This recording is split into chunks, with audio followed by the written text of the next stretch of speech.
Probably clicked in this video because you kind of like something about dogs. Well, I've not got a dog. I've got a cat, and I'm gonna give him stuff. This is the book.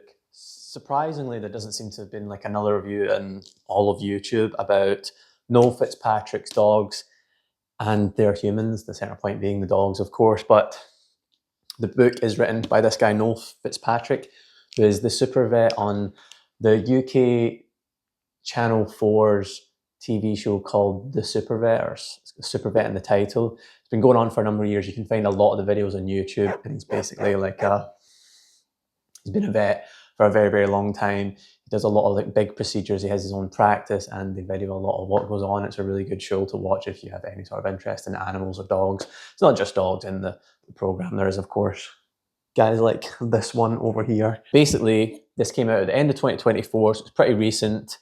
Stories of healing and hope from the Supervet's surgery. So basically, the book is split into, I think, 17 or 18 chapters. I'll flick through it for you just now.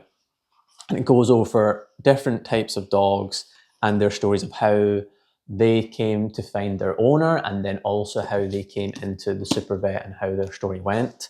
And most of them are pretty positive and end up with a happy outcome. I imagine there's probably one or two that don't, but then that's just the nature of being a vet. And it's quite an easy book to get through. There's only like, it's about 300 pages, but there isn't too many words in each book. I've got the hardback version because it's newer and the paperback hasn't yet been released. I assume it will be at some point down the line. Worth noting that the guy Noel Fitzpatrick has actually written a few other books before this. There's a trilogy of books called Becoming the Supervet, Being the Supervet, and Beyond the Supervet. I guess more about his life and more of an autobiography. This isn't really an autobiography. This is about individual stories. It contains stories from average people who came from hard backgrounds, there's a few celebrities in there. Some of them are announced right at the start.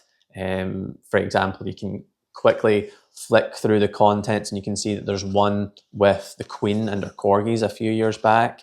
There's a few other ones that I won't reveal to you because they're not revealed at the start of the chapter, but you will 100% know the famous people, the famous celebrities in the book. But it's really good. Like, if you're into dogs, like it's a no-brainer. There's like funny stories in there of like the first one is called In the Doghouse. So it's Frankie the West Highland Terrier, Tanya in brackets, and George. And basically the dog, I'll tell you this one for short. The dog is looked after mainly by the woman. The guy doesn't seem to be quite as keen on the dog from what I remember, and something stuck in there. They're both torn up about it. They take it into the Supervet. He gets given some sort of I think it's like a laxative or a drug to like get it out of his system.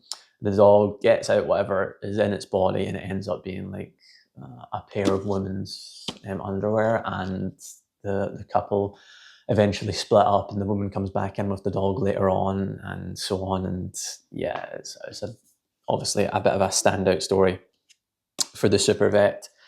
Yeah, just random things like that just wouldn't happen if you weren't going to take a dog into a surgery or a vet practice. Most of the dogs that get brought into the Fitzpatrick referrals, which is the place that this guy runs, it's not run-of-the-mill, it's more serious conditions that he deals with. He has invented like a lot of different prosthetics and implants that haven't been used before, so he's quite at the forefront of looking after dogs and animals in general, and he always likes to sort of keep mentioning again that he wants it to be, there's a phrase for it, I'll show it up on the screen, of like one practice between humans and dogs.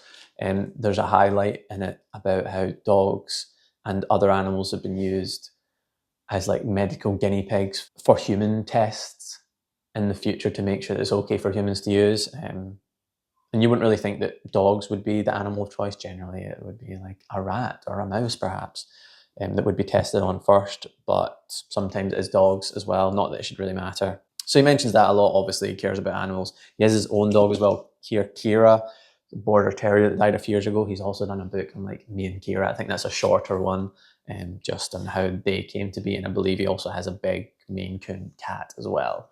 Can't remember the name of that cat. I'll look it up at some point. The book now, like on eBay, this is what I can find it for.